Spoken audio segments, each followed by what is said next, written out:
Our England is a garden that is full of stately views, of borders, beds and shrubberies, and lawns and avenues, with statues on the terraces and peacocks strutting by. But the glory of the garden lies in more than meets the eye. For where the old thick laurels grow along the thin red wall, you'll find the tool and potting sheds which are the heart of all. The cold frames and the hot houses, the dung pits and the tanks, the rollers, carts and drain pipes, with the barrows and the planks. And there you'll see the gardeners, the men and apprentice boys, told off to do as they are bid, and do it without noise. For except when seeds are planted, and we shout to scare the birds, the glory of the garden, it abideth not in words. And some can pot begonias, and some can bud a rose, and some are hardly fit to trust with anything that grows, but they can roll and trim the lawns, and sift the sand and loam, for the glory of the garden occupieth all who come. There's not a pair of legs so thin, there's not a head so thick, there's not a hand so weak and white, nor yet a heart so sick, but it can find some needful job that's crying to be done, for the glory of the garden glorifieth everyone.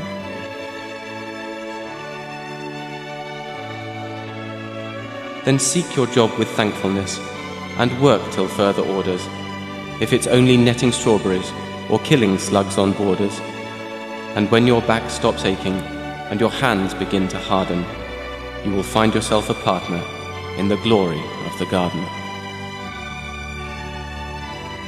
Oh, Adam was a gardener, and God who made him sees that half a proper gardener's work is done upon his knees.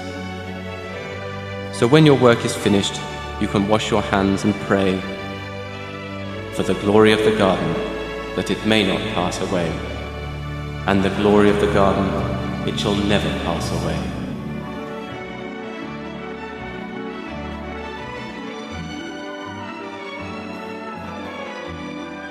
Kipling's poem compares England with a flowering garden, and that perception of his country is typically English. The green hills of England truly are reminiscent of enormous lawns, as if they had been cut by a squadron of giant lawnmowers. The enormous, centuries-old trees are like historical monuments. The fields, dotted with white sheep, involuntarily bring to mind the thought that both gardeners and artists had a hand in their creation. But without doubt, the pride of the country and the national passion are the English gardens and parks, which the English have lovingly tended for centuries. England, which has not been overly endowed with artists, sculptors, and architects, gives the impression that the artistic talents of the country have been embodied in the art of gardening, and in this they have reached perfection.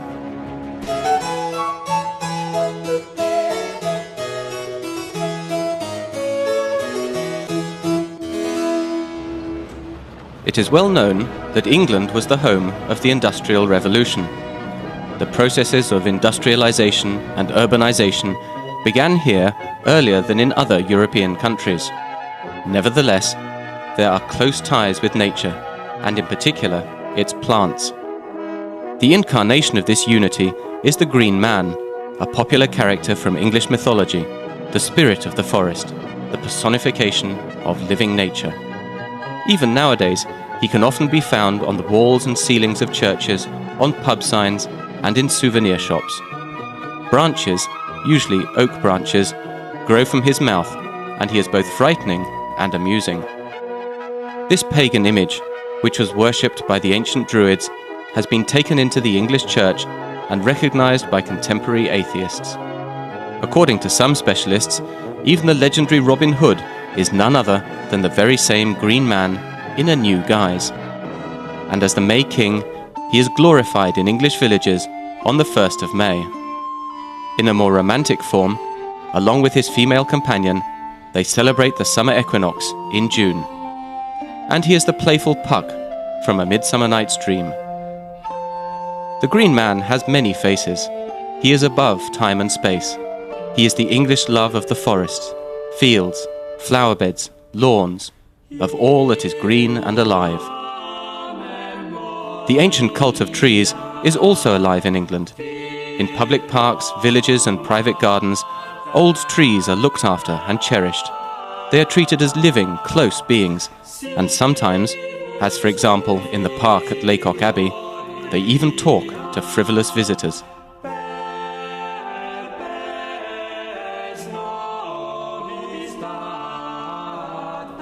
Oaks, which have since ancient times been considered magic trees, are particularly revered, and special care is taken of them. The Druids themselves endowed the trees with magical properties, and mistletoe, which sometimes grows on oaks, was cut with a golden sickle, and was considered to be the most powerful of lucky charms. Nowadays, sprigs of mistletoe decorate houses at Christmas.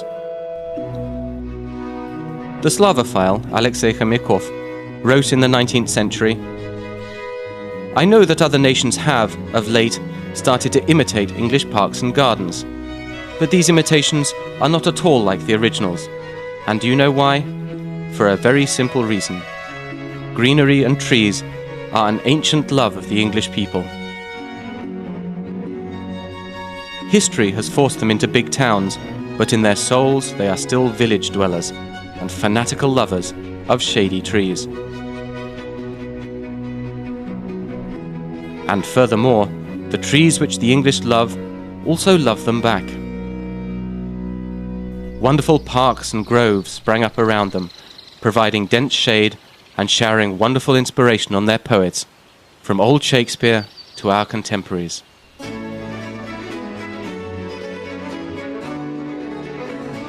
Plant symbolism is closely intertwined with English history.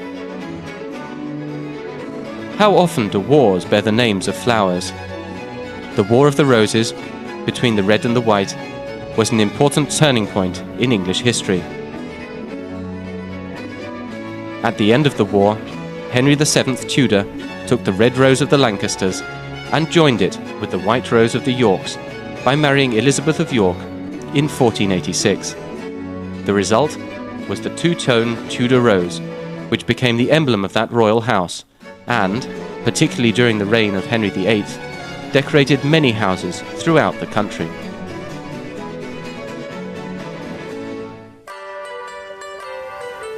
The rose is undoubtedly the queen of the English garden.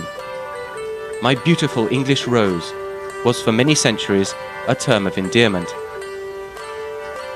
And Shakespeare's Juliet has the following lines in one of her monologues. "What's in a name? That which we call a rose by any other name would smell as sweet." The nightingale in Oscar Wilde's tale gives its life for a beautiful rose, the eternal symbol of love. And today the rose, the queen of flowers, is considered to be the flower of England, just as the leek is the symbol of Wales and the thistle for Scotland.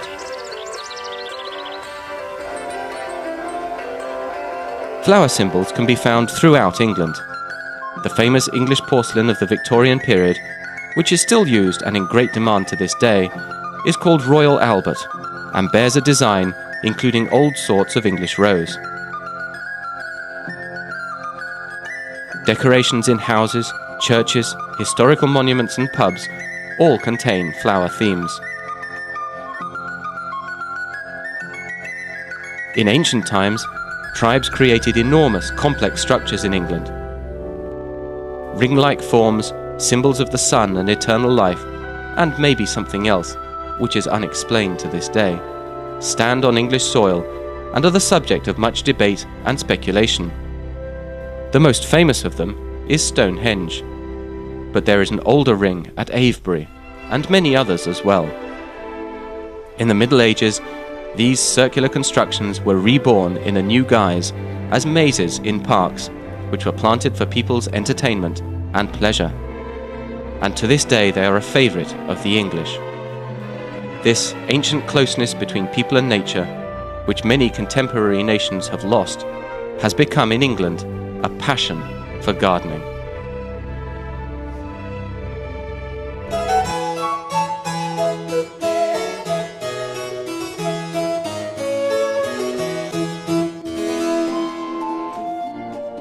During the Tudor period, so-called knot gardens were extremely popular. These contained complicated designs made of low-growing evergreen bushes, often in the form of knots. Knot gardens are a purely English invention. Much in the art of English gardening, it would seem, is based on the principle that the harder it is, the more interesting it is. Nowadays, these old-fashioned gardens are coming back into style, and a number of park museums are creating whole works of art out of bushes and flowers. The reign of Elizabeth I, in the second half of the 16th century, was the golden age in gardening. English gardens were in glorious bloom, in both the literal and the figurative sense. The aristocrats tried to stay one step ahead of each other, desperate to please the Virgin Queen. A favourite garden might, for some, be the start of a good career. This was also the period in which the Grand Tour was born, the instructive trips to Europe, and one of the immediate results of this was the appearance in England of Italian gardens, to which the English remained loyal for a long time, even though they transformed them in the English manner. It was the Italian gardens that were the source for one of the favourite motifs in English gardening, topiaries, bushes clipped into various shapes. As a pastime that was difficult, time-consuming, and required a special mastery of technique, it could not fail to appeal to the English. England is not Italy, but the English are not in the habit of coming off second best. They not only brought the art of Italian gardens to perfection, and have kept many of its forms right up until the present, but they also created that which they did not have in England. Thus, they were creating follies, false ruins, in the 18th century, which was a source of amusement to other Europeans. Italian gardens in England were more Italian than those in Italy. The only thing that the English could not resist was their many beloved flower beds and multicoloured flower borders, even if, as a result of them, classical gardens immediately lost any trace of classicism. By the end of the 16th century, a number of gardeners had already become important people in English society. John Tredescant and his son and follower, John Tredescant the Younger, are good examples. They were not only gardeners, but also scientists, collectors, and tireless travellers. This was the period in which there were extensive explorations and discoveries, and it is therefore not surprising that exotic plants became, and have remained, an important part of English gardens. It is believed that Tredescant the Elder himself brought lettuce, acacia, and lilac to England. In England, we've been breeding these oriental poppies which come from northern Turkey for a century. So the basic colour is this, which is a sort of orangey red. And we've bred this dark red one, some wonderful pinks. This is one called Julianne. This is one called Cedric Morris, which is been around for about 60 years. Very beautiful colours in this flower, the black and the rather dirty pale pink. And then there's a darker pink one here, which is called Lilac Girl. It's not lilac. Lilac's a sort of bluey colour, but it's called Lilac Girl because a nurseryman decided to call it that. And you can see those are all more or less the same colour, which is a very interesting colour, given that you started with this orange. They're very different. But this is, I think, my favourite. I love the colour, and it's called Raspberry Queen.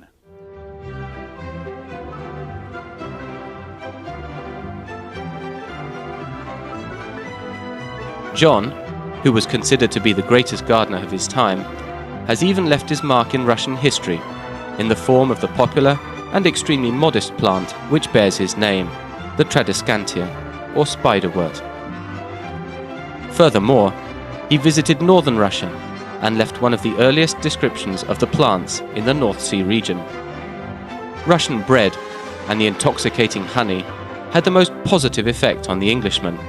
The meat he found tolerable, and the beer insipid. But the most pleasant impression was nevertheless made on him by the plants. Among many others, he noted the dog rose with its wonderful aroma, cloudberries, which are similar to strawberries but amber in colour, currants, much larger than ours, and many others. The search for exotic plants was not devoid of its bizarre moments. In Tredescant's time, there was a popular story among gardeners about a strange plant that grew on the banks of the Volga River. If we are to believe the stories, Hogsakari, in Russian Baranets, was half plant and half animal. A lamb, linked to the rhizome by a stalk umbilical cord, would break forth from the bud. It could only eat that grass which it could reach, and when there was no more, it would die. One traveller brought a coat made from such mystical creatures back to England. The coat was considered to be worth its weight in gold and was carefully guarded. The church in London where the Tredescants, father and son, are buried is now surrounded by the Museum of Garden History. Opened in 1977, it still remains unique, with not another museum like it anywhere in the world. Around it, a garden is laid out with plants that used to grow in 17th century gardens, the period when the Tredescants were at their height. The Museum of Garden History was set up in 1977. It was founded by Rosemary Nicholson and her husband John, who discovered the church here, the building, that was just about to be turned into a car park for Lambeth Palace. The Nicholsons rescued the building from imminent destruction and turned it into the world's first museum of gardening history. The inspiration for founding the Museum of Garden History was the discovery in the garden of the tomb of the John Tredescant's father and son, who were the royal gardeners back in England in the medieval, in the 16th, 17th centuries. It was the discovery of their tomb, which is still intact in the garden, that led to them founding the Museum of Garden History here on this site. The church that we're in is the old parish church of Lambeth, and has been the parish church of Lambeth since the 1500s. The oldest part of the church is in fact this corner of the tower here, which dates back to the 11th century. Other parts of the old church building were added on over the next 500 years after that. The roof and most of the more modern stuff dates from the Victorian era. The roof is completely Victorian. All the stained glass windows, lovely as they are in fact post Second World War, because they were all bombed out during the Blitz.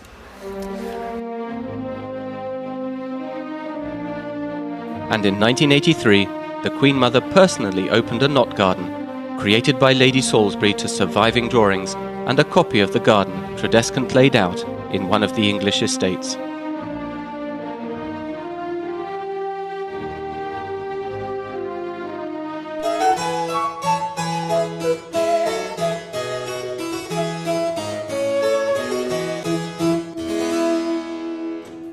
In the 18th century, parks and gardens became a favourite subject for English philosophers, artists and writers.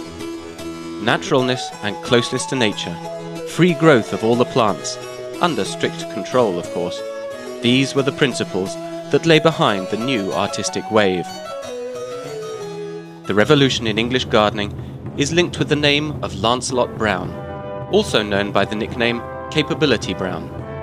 He would frequently tell his patrons that their estate had great capabilities for creating a park, and it was his fearless hand that swept away the formal symmetrical parks created in the French style and created in their place the famous English free-form landscape parks. Their naturalness, as has already been noted, required painstaking work and active interference in nature.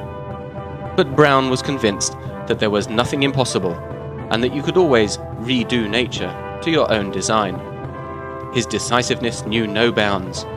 In 1763, under his direction, a whole village was moved to a new place because it had been right where Brown had planned a picturesque lake. However, natural parks actually required far greater effort, means and control on the part of the gardeners than the formal parks did. It should be noted that nowadays, with Brown's creations being restored and cherished as true examples of English artistic creation, there are some who think that he should have been more careful and not simply remove the wonderful formal gardens from the face of this green island. When creating these parks, various new techniques and means of landscaping were used. One of these, which was thought up by one of Brown's contemporaries, was the ha-ha, a ditch lined with bricks, that made it possible to have a park without walls. This allowed you to create a view without boundaries, so that the park flowed into the surrounding countryside and merged with it, and at the same time protected the park from unwanted intrusions, by sheep and cows, for example. This principle is still alive today. Each little garden melts gently into the surrounding hills, giving the impression of an endless space. Brown's fame was unlimited, as was his ability to work. He was able to recreate the estates of many famous English families, such as the Duke of Marlborough. His estate at Blenheim, not far from Oxford, is a perfect example of Brown's gardening genius, and it was in the pavilion in this very park that one of the Duke of Marlborough's most famous descendants, Winston Churchill, proposed to his future wife.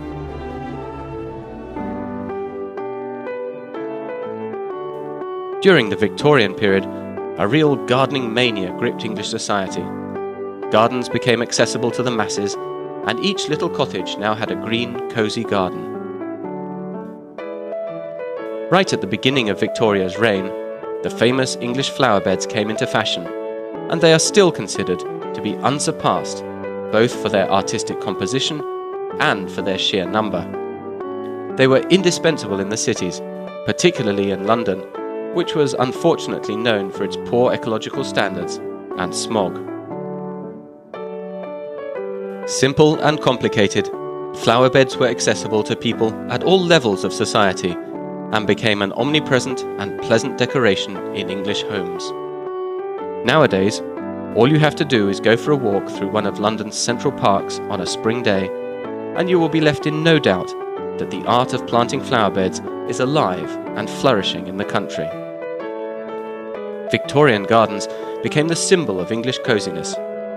During this period, family values stood at the very centre of all that was important. The Queen led her subjects by example. Happily married, she was a passionate gardener, and her love was shared by her husband, Prince Albert. The royal children received a standard set of presents, a bucket with rakes and spades, so that they could join in the family idyll from an early age. Finally, the 20th century further strengthened the English love of gardens and gardening. Amidst an unstable world that was breaking into ever smaller pieces, the garden was an oasis of quiet and stability. The more the artificial worked its way into life, into food, clothes, everyday life, the more English gardeners would strive towards the natural in their gardening.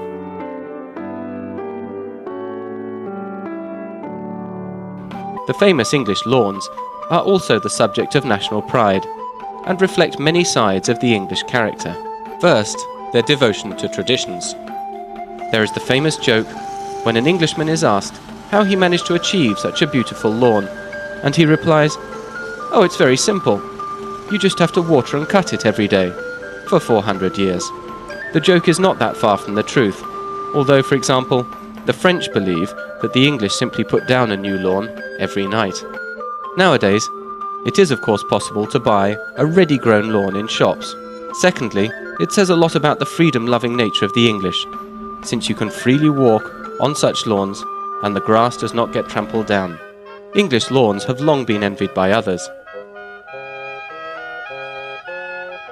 Ekaterina Dashkova, an associate and friend of Catherine II, president of the Academy of Science and a passionate Anglophile, wrote, "Their lawns, or green carpets as they call them, are more dear to them than any formal garden, because not only do they cut the grass once a week with the finest of blades, but on top of this, they also smooth it out with large cylinders made of wooden planks, which makes the grass as clean and as smooth as a real carpet." True, there were also skeptics. The famous writer Ivan Goncharov saw this excessive naturalness as a rape of nature. I shall not say anything about the English countryside. Show me the countryside. It does not exist. Everything is done in such a way that it all lives and grows to a timetable. People have taken possession of it and have smoothed away all traces of freedom. Fields in England are like painted floors. The trees and the grass have been subject to the same treatment as the horses and the bulls. The grass has the impression, colour and softness of velvet.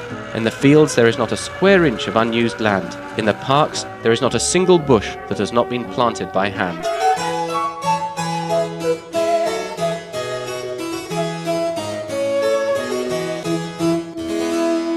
Today, gardening is the greatest of the English national pastimes. A significant part of an English person's life is spent in gardens and parks. The English do not just go for walks there. They declare their love, play games, go on picnics.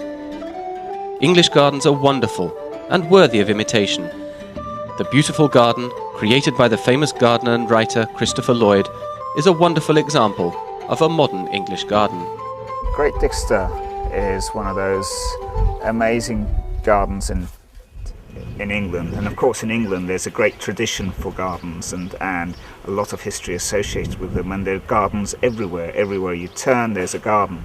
But what makes this place really special is a number of things. It's first of all the history, because it's designed by Edwin Lutyens. It's got a wonderful atmosphere, wonderful structure. As you walk around the garden, you see that you go from one compartment to another. It's got a framework of buildings, the stonework, everything has got a certain atmosphere to it. So it's great to start off with that structure. As well as that, there's the tradition of plantsmanship, of people who love plants and want them to express their own personality. And so that is a bonus on top of that. But the really special thing about this place is that it's somebody's home. So you don't feel as though you're entering into a museum piece or into a botanic garden or anything. You're entering into somebody's home where they have expressed themselves in their own sort of way. They've gone out and put the plants in the way that they want to put them. And so Dixter has got this wonderful atmosphere. And I think great gardens are not just made up of a collection of rare and beautiful plants or a collection of interesting educational purposes within a garden. They're made up of a number of things. Sense of place and atmosphere is really, really important.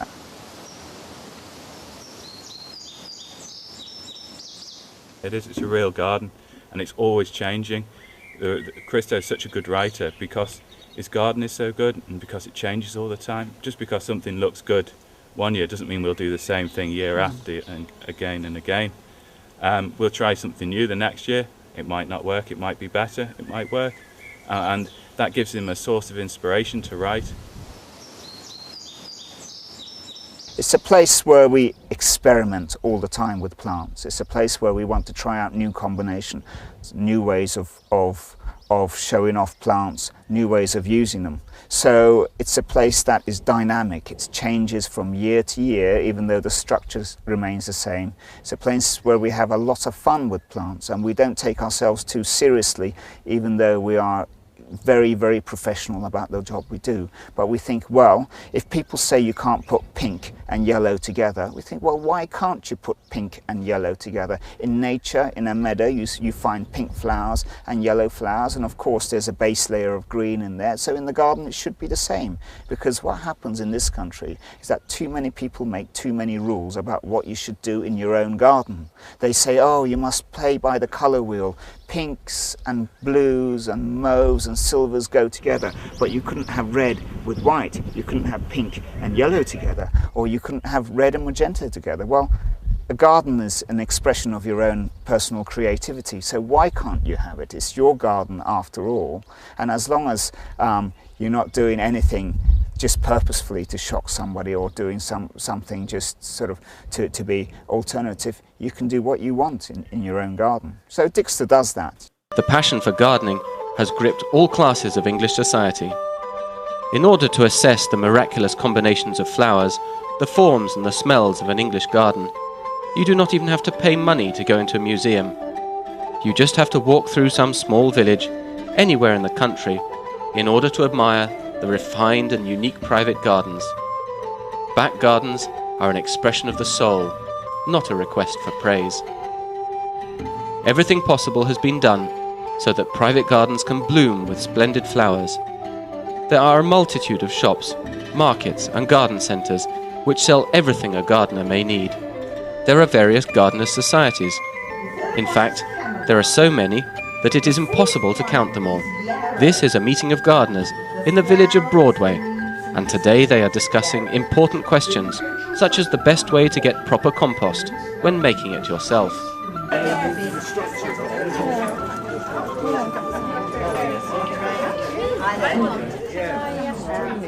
It's extremely popular, and what's happening now is that a lot of people that perhaps have gone into the city to be accountants or lawyers and things are getting fed up with being in the city and being in what we call the rat race. So they're having a change of career and they want to take life at an easier pace. So they are middle-aged people that are swapping to become gardeners, and we find that they are very, very good people because they're focused, they want to learn, they want to improve straight away. And along with that, those sort of career change people, you're getting lots of young people that are training at horticultural colleges to become gardeners. Yesterday I was sowing seed, pricking out seedlings, and it's a very sort of satisfying job to sow a seed and to watch it grow and then to pot it on and then plant out in the garden, and for people to appreciate it. It's just really nice.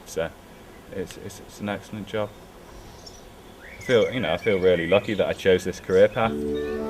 The most famous of the gardening societies in England is the Royal Horticultural Society, founded back in 1804, and still a diligent proponent of this wonderful activity in England. And it was upon the initiative of the RHS that the first flower show was organised in the middle of the 19th century. In 1913, it moved to Chelsea, and is now one of the most important social events in the English calendar. The flower show was held throughout World War I as a sign of resistance to evil. It was halted during World War II as a mark of mourning, and finally it celebrated a magnificent festival in honour of the Golden Jubilee of Her Majesty Queen Elizabeth II in 2002, once again underlining the devotion to the monarchy and good old England.